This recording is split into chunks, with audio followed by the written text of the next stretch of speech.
Your original hometown dealer, Saida, Trudeau Chrysler Jeep Dodge and Ram.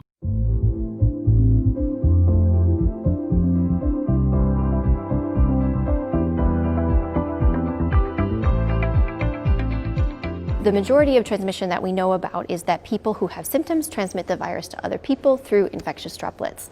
But there are a subset of people who don't develop symptoms. And to truly understand how many people don't have symptoms, we don't actually have that answer yet.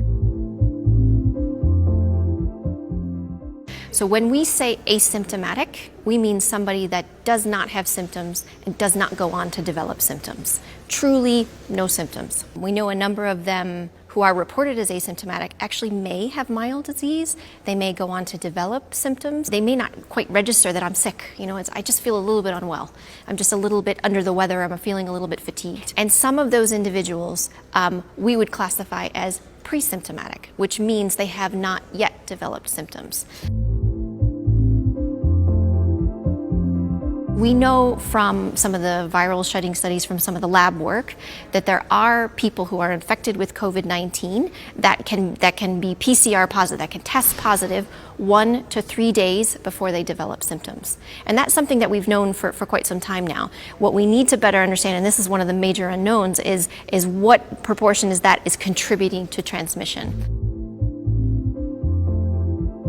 When you sing or you're shouting in a nightclub because you can't hear your friend and you're saying, can you hear me? And you're close by and you're projecting your voice at someone, then it's clear that in that situation, if the virus is present in your upper respiratory mucosa, then there's every likelihood that you can project that virus.